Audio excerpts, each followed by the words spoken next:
মুসলিমনগর ৩ নং ওয়ার্ড থেকে আমিনা সুপার মার্কেটের সামনে থেকে ড্রেনেজ ব্যবস্থা না থাকায় পানিবন্দী হাজার হাজার মুসলিমনগরে হাজার হাজার সাধারণ জনগণ পানিবন্দী অবস্থায় রয়েছে দীর্ঘদিন যাবৎ। তো এই সমস্যাটির সমাধান কোথায় এটা জানতে চায় অত্র এলাকার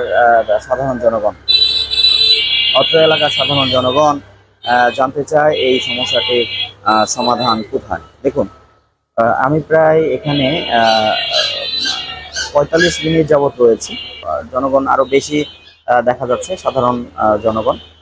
আপনারা দেখতে পাচ্ছেন বর্তমান সময়ে এই সমস্যাটি বড় ধরনের সমস্যা বলে মনে মনে করছি। এবং নিয়মিত এই ড্রেনেজ ব্যবস্থা পরিষ্কার পরিচ্ছন্ন রাখারও কিন্তু একটা নিয়ম এখানে রয়েছে। পরিষ্কার পরিচ্ছন্ন রাখা, একবার আমি ড্রেনেজ ব্যবস্থা কমপ্লিট করে দিলাম, এটা সারা জীবন থাকবে এমন কোনো কথা নয়।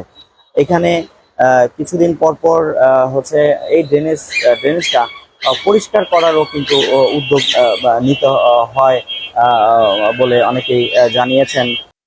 এবং এটা নিষ্কাশনের জন্য যে কাইলানি খালটি রয়েছে, কাইলানি খালটি পরিষ্কার করার একটা উদ্যোগ নেওয়া হয়েছে। দীর্ঘদিন যাবৎ এটা অপরিষ্কার, অপরিচ্ছন্ন এবং বেদখল হয়ে গেছে। এটা পরিষ্কার করার জন্য বিডি ক্লিন ফেসবুক থেকে একটি পোস্টার প্রচার করা হয়েছে আগামী শুক্রবার, অর্থাৎ আগামীকাল শুক্রবার এখানে এই কাইলানি খালটি পরিষ্কার করবে বলে তারা একটি বিজ্ঞাপন দিয়েছে। আশা করি তারা এই বিডি ক্লিনকে ধন্যবাদ এবং অভিনন্দন, শুভেচ্ছা, ভালোবাসা জানাই অত্র এলাকার জনগণের পক্ষ থেকে, জেড অনলাইন চ্যানেলের পক্ষ থেকে, যে তারা এমন একটি সুন্দর উদ্যোগ নিয়েছে হাজার হাজার মানুষের সমস্যা তারা নিরাময় করার জন্য।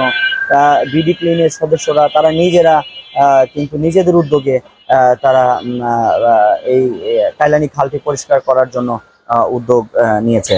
এই জন্য তাদেরকে আমরা জেড অনলাইন চ্যানেলের পক্ষ থেকে ধন্যবাদ এবং ভালোবাসা জানাই।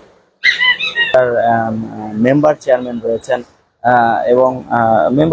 রয়েছেন, তারা বিষয়টি দৃষ্টি দিয়ে অতি দ্রুত এটি সমাধান করার আশাবাদ ব্যক্ত করে আজকের লাইভ এখানে শেষ করছি। সকলে ভালো থাকুন, সুস্থ থাকুন, নিরাপদে থাকুন। আল্লাহ হাফেজ।